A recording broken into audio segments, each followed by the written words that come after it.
Om Namo Bhagavate Vasudevaya.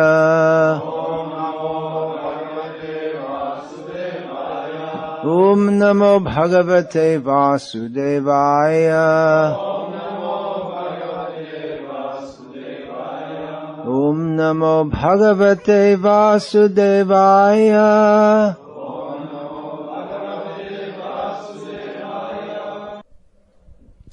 Shri Vishnu Sahasranama, name 223. This name is Nyayah. So, Nyayah is a well-known word in any Indian language. I'm sure it must be there in Telugu also. So, it means justice, and it is also the name of a system of philosophy which is called logic. Tarka is one feature of the Nyayah school. It's difficult to translate from one language to another. Tarka is only part of the Nyayah school. So, justice. Krishna is justice. Now, many people, especially in the Western world, who don't have any advanced spiritual knowledge, they find the concept of God and the concept of justice to be very difficult to reconcile. And in India also, with the increasing influence of Kali Yuga, people, they can't understand the inexorable hand of fate. Inexorable? Means you can't, it's unavoidable, you can't stop it. You can learn some English words on the way. Of course, if you use them, many people won't understand them also. It sounds like you're very learned if you use words like that. So, I'm particularly thinking of one Ram Jetmalani, the famous ex-BJP member. He recently got thrown out of the BJP. He's not principally famous as a BJP member, but as a lawyer. So, after the earthquake in Bhuj, which was when was that? Early 90s? 93. Something like that, 93. Bhuj. 1994. Bhuj, Kutch, in Gujarat state. He visited there, and afterwards, when he was asked, did he believe in God? He said, I used to, until I went to the scene of the earthquake, and I saw children trapped in the rubble, dying slow, painful deaths, and then I thought, there can't be any God. Why would God allow such a thing? In Western philosophy, come theology, there is the problem of evil. The proposition is that God is all-powerful and all good.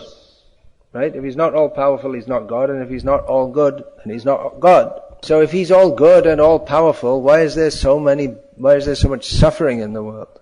It suggests that either God is cruel or He's not really in control. So according to the atheists, this is good reason for not believing in God. And the theists have a big problem with it. They can't explain it. Or they have very weak explanations. Classic biblical explanation is that Adam and Eve were in a garden, and Eve ate a fruit which they were told not to eat by God, and then she got Adam to eat it also, the forbidden fruit. And as a result, the whole human race since then has to suffer. Not very good theology. So this misunderstanding is based on multiple misunderstandings. The first misunderstanding is that we are this body and that we are meant to enjoy this world. And that God, if there is a God, according to them, His job is to make us happy in this world. So the actual fact, as described by Lord Krishna in Bhagavad Gita, is as follows. Purusha sukha dukhanam bhuktridve heturuchyate. Here, Purush can refer to the Supreme Lord, or it can refer to the individual jiva. Here it refers to the individual jiva, because it refers to the happiness and distress of the Purusha. So Bhagavan has no distress. So Krishna says here that the happiness and distress which a conditioned soul experiences in this world, he himself is the cause of that. It's a simple principle to understand. Those who perform good acts get a good result. Those who perform bad acts get a bad result. Now, sometimes we see that people who appear to be very good, they are suffering, and people who appear to be very bad, they appear to be enjoying this world. We may think, well, how is it that then the people who are bad, they should get a bad result, and the people who are good, they should get a good result? But it will come. The good results of the good deeds will come, and the bad results of the bad deeds will come. What generally happens is that someone performs some good deeds, and in their next life, they get a good result. Janmaishvarya Shruta Shri. These are four principal characteristics of people who are enjoying the results of pious activities. Yeah, I'll explain it. First you just say that. Janmaishvarya Shruta Shri. That means birth in a high family. Aishvarya means dominance, or it's comes to mean opulence, wealth. Shruta means learning, and Shri means bodily beauty in this context. So people who perform pious activities in previous lives, they get these facilities, and then what happens? Edamana madapuman. Then they become proud, and then they think, I'm better than others. And they perform sinful activities. Then in their next life, they get born with Nicha Janma, Anaishvarya, Ashruta and Ashri, just the opposite. And they don't have facility for sense enjoyment. So they tend to pray to God and lead a good life. Then in their next life, they get born in a rich family. And it goes on like this. So the people who are good, we'll have to see if they're good, if they get facility to be bad. If they're still good. If someone who is very poor and he's well behaved, but then if you give him facility to exploit others, you have to see how he behaves. You understand the point? No. That the seed of sin is within the heart, but because there's no opportunity to, and because among poor people they all have to cooperate together in the family so they can go on and manage. So it seems that they're very good, but it's just that they don't have an opportunity for. Sometimes we see something like that in our Krishna consciousness movement also. Someone comes in the beginning and is very humble. Then gradually they're given some position, and then they become like some kind of despot. Despot means a nasty dictator. So the laws of karma are very subtle. No one can escape. Srila Prabhupada often explained that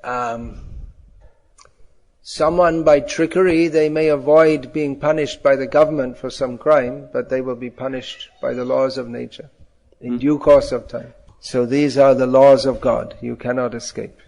But there is one way to escape. Sarvadhaman parityajama mekam sharanam rajahang tva sarva papebhyo mokshayishami mashuchaha. If we surrender to Krishna, and Krishna says, okay, all the sins, millions of lifetimes in hell, you have to go. Okay, finished. Forget it. I'm liberating you.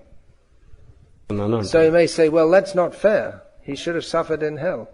There's an incident described in Sri Chaitanya Bhagavat. The two great sinners, Jagai and Madhai, were delivered by Chaitanya Mahaprabhu. And Chandragupta, he's the secretary of Yamaraj. He was keeping records of all the sins of Jagai and Madhai. It is Chitragupta. Chitragupta, sorry, Chitragupta. You're right. So, he had so much record of sin that they were becoming worried. How we need some more staff to punish them. We have a whole library just for their sins. That's only for them. And Chaitanya Mahaprabhu said, okay, all your papa is finished. All your sins are finished. And Chitragupta was staggering around in ecstasy, wondering, oh, this is amazing. What mercy we never saw. So, Nyayah is one feature of the Supreme Personality of Godhead, justice. But there's another feature which is called mercy. And generally the devotees, they address Krishna according to his attribute of mercy. At least in the Vaishnava tradition, they address him as mercy. Whereas in some traditions, they're more inspired by the idea of God punishing people in hell forever. They get a lot of inspiration from that. But this idea that God punishes people forever is an affront to God. It's an insult to him. And certainly he's just, but he's not cruel. His quality of mercy is more than his quality of justice. And actually his quality of justice is just another feature of his quality of mercy. Because people who have no interest in Krishna consciousness, they choose a situation in which they forget Krishna. And their natural love for Krishna becomes perverted into dveshta sarva bhutanam. That's this envy of all living beings. So they perform nasty activities toward each other. So that punishment is meant to rectify them and to keep them in check. They should have some fear. Again, in the Christian tradition, we hear, actually I don't think I ever heard anything about love of God when I was being raised in my childhood as a Christian. Only fear of God. Really?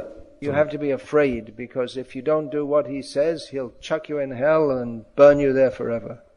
But he is not cruel. Cruel? Krur, nishtur, synonyms.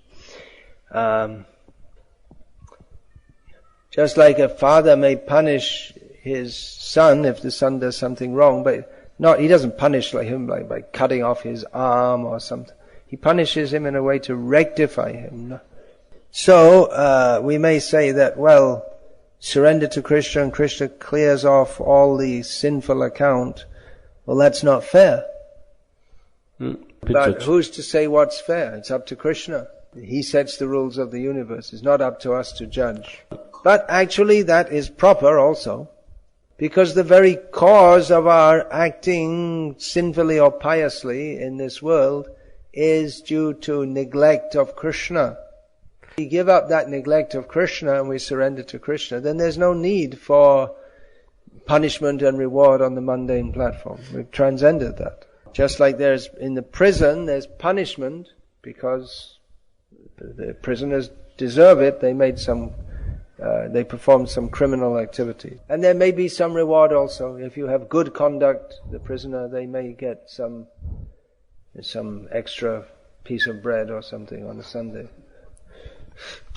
In the prison, because the prisoners are expected to behave badly, even if they don't do anything particularly good, if they just don't do anything bad, like fighting with each other or attacking the guards or something like that, they're rewarded.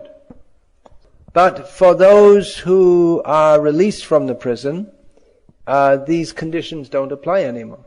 Those who are good citizens, they're not subject to the laws of the prison house. So if Krishna is convinced that you are someone who has been sinful, forgetting Krishna, now he's changed, then Krishna will pardon him. But one important point is that we cannot cheat Krishna. If we pretend that we have surrendered to Krishna just so we can get free from the punishment, but actually we have no intention to surrender to Krishna, that won't work, because Krishna is more intelligent than we are. There's a saying in the Bible, I believe it is, the wheels of justice, they grind slowly, but they grind very, very fine. You know that? You heard that? Is it? Okay. So shall I translate? Yeah. The wheels of justice grind very slowly but very fine. It seems strange if I translate it. Yeah. like grinding the chakra, just like for grinding the grain. It grinds slowly but becomes very fine. So you may think, why are the bad people getting away? They're not getting away. Just take a little time before they get their just rewards for their sinful activities. Their just punishment. So, that was, until recently, very much part of the Indian psyche, that the understanding of fate, dishta, there are different words for that. Dishta is one word for fate. Kismat is common, Urdu word. Bhagya. So, dishta means that which is ordained, that which has to be, or in other words, fate. Daiva, it's sometimes called, that which is ordained by the higher authorities. So, when something happens, unexpected, or fortunately or unfortunately, then they'll say Daiva Yoga, by the application of fate. Something had to happen.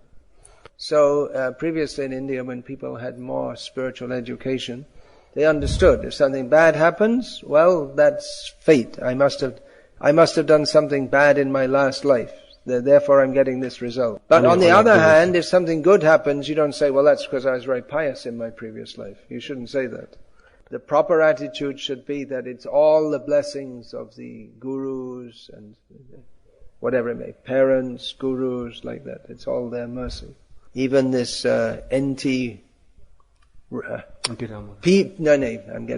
Narasimha, when he became the Prime Minister, he said, I could have never expected. No one else could have expected either. It was never expected that he would become the Prime Minister. So he said something to that effect. He said, it's all the blessings of God and like this. Yeah. I just remember reading that in the newspaper how many years ago? 20 years ago he became Prime Minister, something more, maybe. 15 years only. You don't see his photo on any of the Congress posters here.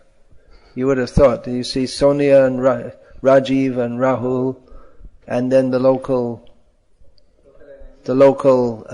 whatever term you want to use for them. So, that attitude was there. But nowadays, people say, you've got to make yourself a success. I'm a self-made man. I worked hard. I got to the top by my own efforts. This is an asuric attitude, demoniac attitude. And those who have that attitude, they will quickly fall. Just like Nahush in Mahabharata, it's described. He got the post of Indra.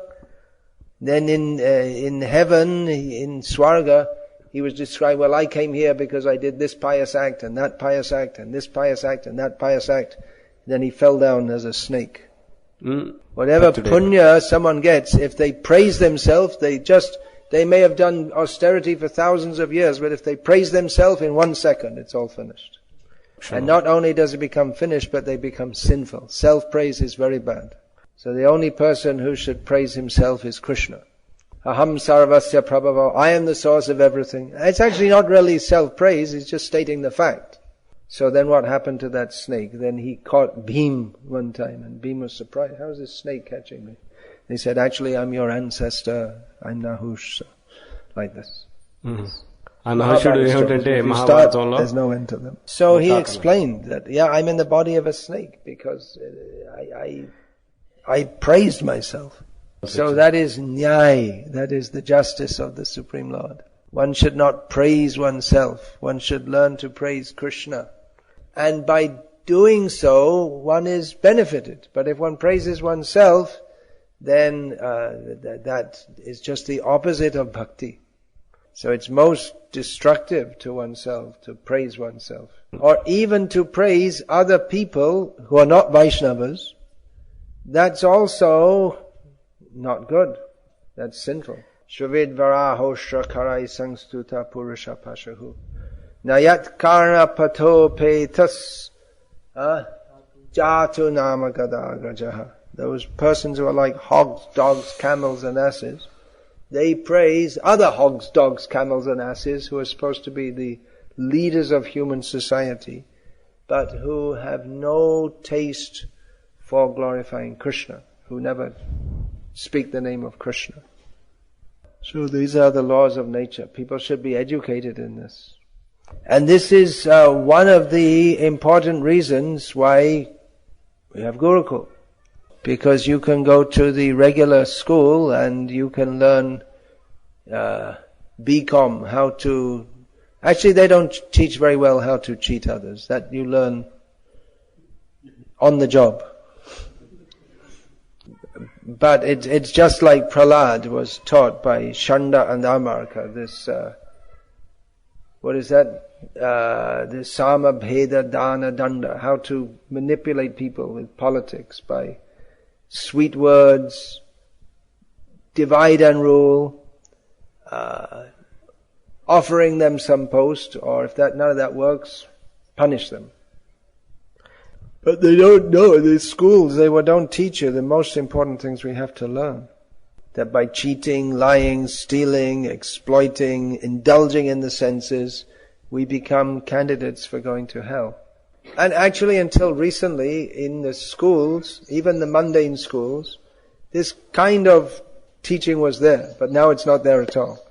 And it's just, in the school it's just about who's got the most expensive iPod and all this kind of thing. Who's got the most fancy motorbike.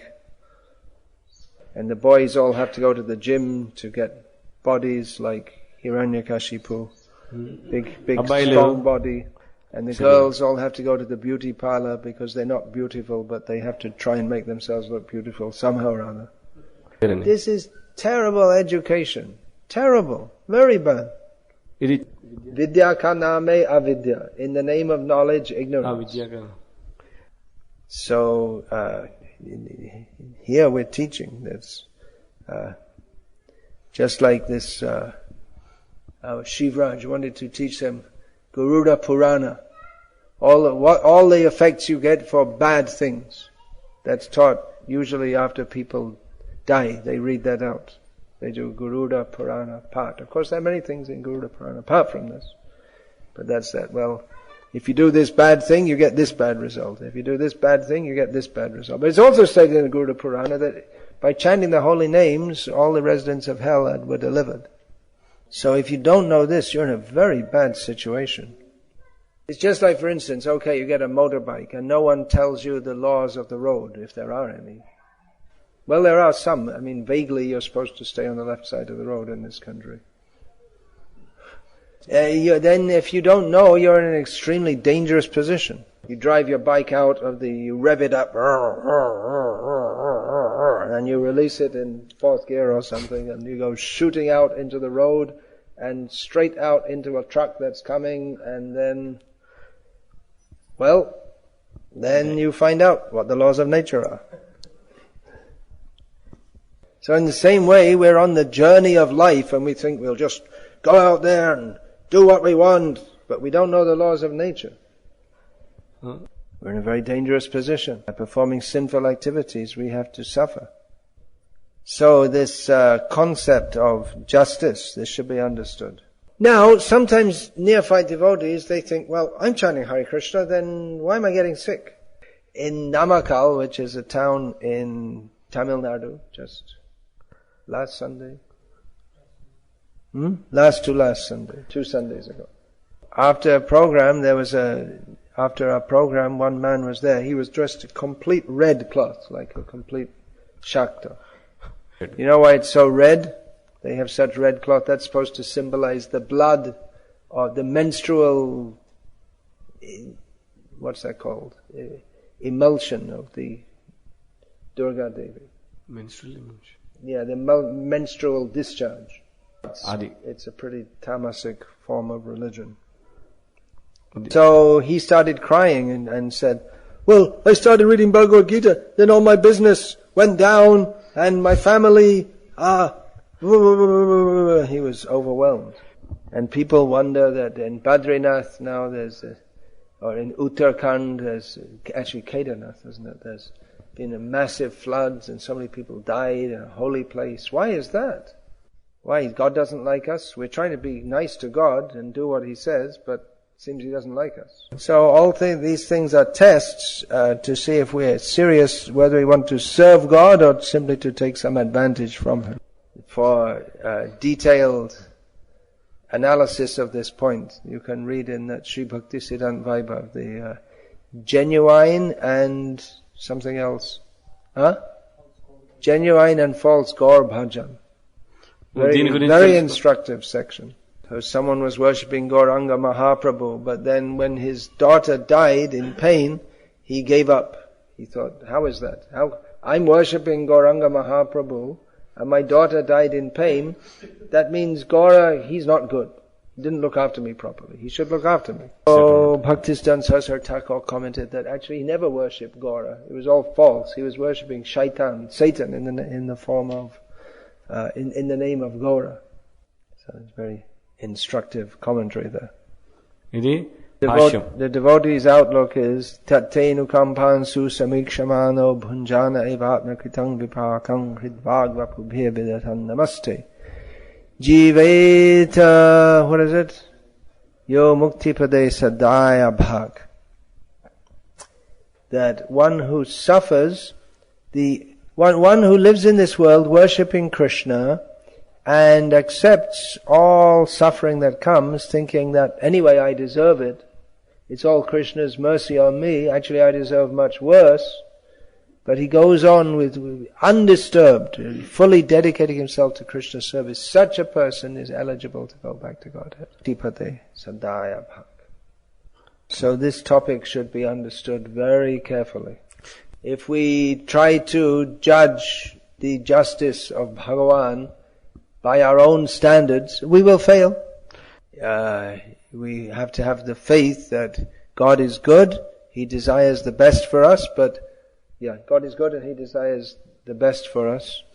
And He knows better than us what is best for us. Srila Prabhupada gave an example in this regard, that if you overeat, then you get indigestion, and then you can't eat for a few days. You have to fast. You can no longer enjoy eating, because you went beyond your quota. Isha avasyamidang sarvang ya chincha jaga chancha tena tektena bhunjitva magarhas kasya svidhanam. Just like I'm suffering now. Okay, excess food. Now I can't eat at all. So that's it's a good lesson to learn, that we have to remain within our limits. Krishna is unlimited. He's not within any law, but we have to observe the laws of nature. There is description in the Bhagavatam that Krishna and Balaram, they were having the pastime of running away from Jarasandha. And they ran up the Raivatak mountain, which is nowadays identified with that Girna Parvat in Gujarat. Jarasandha set the whole mountain on fire and thought, okay, save the money for the smashan fees. We burn them up, finish them off. But actually Krishna and Balaram, they just jumped off the top of the hill, which was 88 miles high. So they can do that. They can jump and land very nicely. But if we try to do that, I don't recommend trying it. We have a 2-story building here. Don't jump off the roof and see if you can fly. You may think, well, Krishna could jump from an 88-mile high mountain. Well, I'm not as great as Krishna, but I should be at least able to jump off a 2-story building. But it doesn't work. We are bound by the laws of nature. Krishna is not bound by any law. So that's another understanding of Nyayah. We get a certain kind of body with certain limitations according to our previous activities. But the birds, they can fly here and there. In this life, they have a different set of, like a matrix. They have a different matrix of their karmic reactions. There's probably a word for matrix in Sanskrit. if you study Vedic mathematics. Matrix. But people won't understand it anyway. Or maybe not, because they approach the whole subject in a different way. So, Nyayah is actually a very important subject to understand about God's justice. Another important point is that actual law can only come from God. Man-made laws can never be perfect. Just like they think, well, we have to control the population, so there should be abortion. Control the Janasankhya, the burgeoning of the population, the increase in the population. So it seems to make sense to make abortion, but that is very sinful. So you may say, well, it makes sense. We all are social scientists. They all concur that we should do this, but no, it doesn't make sense. It goes against the laws of God. No perfect system of law can come from man. It must come from God. The English term justice, another term for that in Sanskrit is dharma. One of the meanings of dharma, the word dharma has multi-meanings. One of them is justice. So in the traditional Indian system of jurisprudence is according to what is called Dharma Shastra. Jurisprudence means law, to put it simply. What people should do, what they should not do, what punishment should be given if they do something wrong, and in great detail, with all the subtleties of law that appear in any other, that man has also considered. For instance, if a tree's trunk is in one person's plot of land, but the tree grows widely over someone else's plot of land, and the fruit falls in the other person's plot of land, who does it belong to? This kind of thing comes up. Actually, in a village culture, people don't bother that much. It's Bhagavan has given the tree, Bhagavan has given the fruit, so let people take. But if people are litigious, or they like to make court cases, this kind of thing can come up. Now those Dharma Shastras, they're actually compiled by human beings. So there's Manu Dharma Shastra, Parashara, Yagyavalkya, Vishnu, Narada, there are many named after the compiler. But they're all, here Narada and Vishnu they mean some people with that name.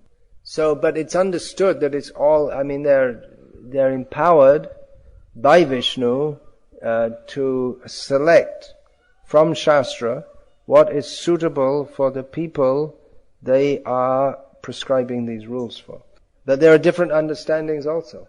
Because the smartas, they're just really into rules, but they don't recognize the mercy of Bhagavan. The smartas are very interested in rules and prayaschitas, atonements. The smritis, or the Dharma Shastras that Vaishnavas follow, they have a different understanding to that of the smartas. Anyway, another meaning of Nyayah is that the system of philosophy that's sometimes called logic. So, that's also given by Krishna.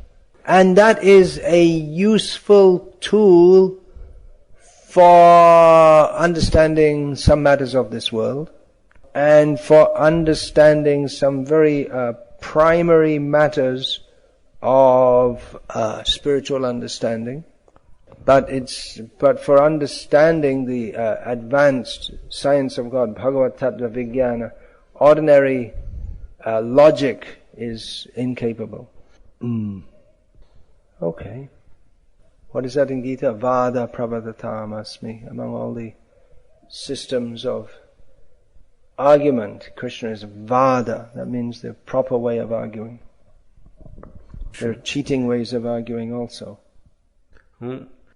Just like Vitanda is you just trying to confuse. You're just trying to win by any means. You're not really interested in bringing out the truth.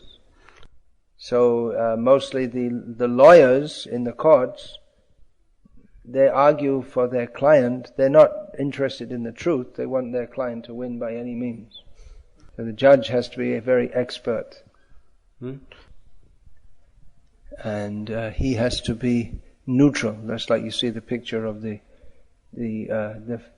figure of justice with a blindfold.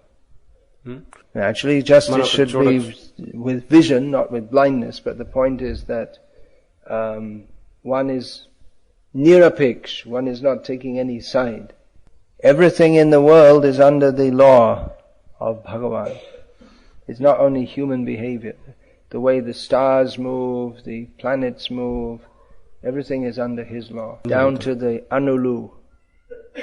The little cell is also Yastvindra Gopamata Vindra Maho Swakarma Bandhana Rupa Palabhajana Matanoti Karmani Nirdahati Kintucha Bhakti Bhajam Govindavadi Purusham Tamaham Bhajami. From the great Indra down to the little germ called Indra Gop, every living being in the universe is under the laws of karma. But those who worship Krishna in devotion, they are exonerated from these laws. The wind blows, the sun shines, the moon rises and nourishes the vegetables. All this under Krishna's direction. So all this should be understood. In Vedic understanding, many people misunderstand and they think, well, Chandra himself is giving the nourishment to the vegetables. But that's actually Krishna's potency, which enters the moon and does that. Pushnami choshadi sarva. What is that?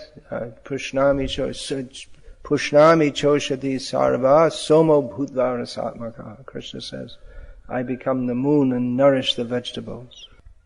So, yes, Gurukul boys, they should all learn this. How to see Krishna's hand in everything. Sure. One example I often gave, some anecdote in my life, this is from, must be early 1980s, that I was in a boat, which means a small launch, going from one place to another in Bangladesh on the river Podda, which is a huge river. Okay. Most of the water from the Ganga goes into the Podda river in Padma, but in Bengal it's pronounced Podda. In East Bengal. ఈ ఉత్తర బెంగాల్లో ప్రవేశిస్తుంది పద్మ అనే నది, దాన్ని బెంగాల్లో పొద్ద అంటారు. ఎక్కువ జలం, గంగా జలం ఆ నది ద్వారా. Actually in North Bengal, you're right. It's in North Bengal. So that's a huge river anyway, but in the rainy season it becomes like an ocean, so wide. So we were going from one place to another, maybe about 3 hours journey downstream. And in the rainy season, so suddenly there came a storm and heavy rain and the boat was going like this and it seemed like it might capsize, which is quite common in Bengal in the rainy season, that boats just capsize and 150 people, 200 people or sometimes more, they all just drown all at once. So there was a Muslim gentleman sitting just opposite me. Gentleman in Bangladesh means he has some, at that time it was a poor country, so he had some fairly decent cloth he was wearing. So he turned to the person sitting next to him and he said with very big bright eyes, Dekho alar maya. Just see the illusion of Allah. So he saw in this dangerous situation, he saw this is the illusion, this is the hand of Allah. So that's one kind of God consciousness. I was impressed. That's why I've told the story several times. To see God's hand in everything.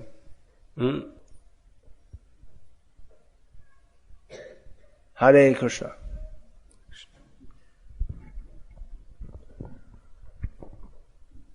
So can Kunja Bihari see God's hands in everything?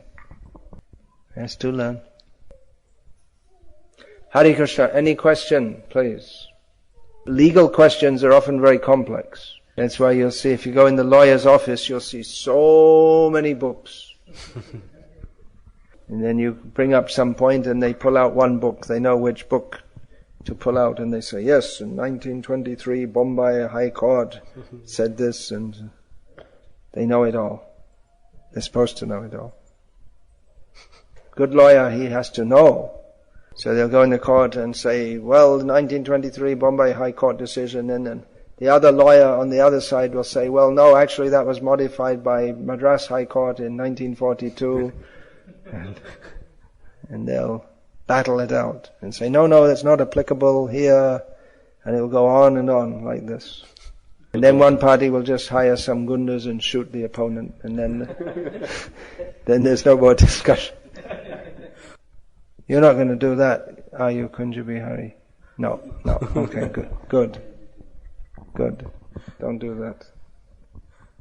Well, we do need some Kshatriyas also, but Kshatriyas, they don't walk up to people who are unarmed and shoot them.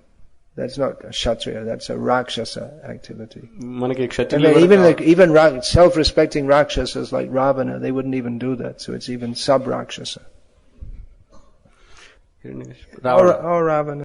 There's a whole philosophy in the Western world, they've developed a whole philosophy of jurisprudence, trying to understand the philosophical principles behind it. Waste of time. They should just study Srimad Bhagavatam. They're trying to understand what is good and what is bad. What are the underlying principles? The underlying principle is dharmang tu sakshad bhagavat pranitam. Justice is that which is given by Bhagavan. Dharma, justice. Okay, yeah, any question? In jails, people are getting punishment for their crimes. Even after that, the laws of nature is applicable for them? People who are punished in jail, is the law of nature applicable to them? Well, if they're sufficiently punished in the prison, then they become exempt. But the problem is, in the modern age, the laws are not in line with the laws of God.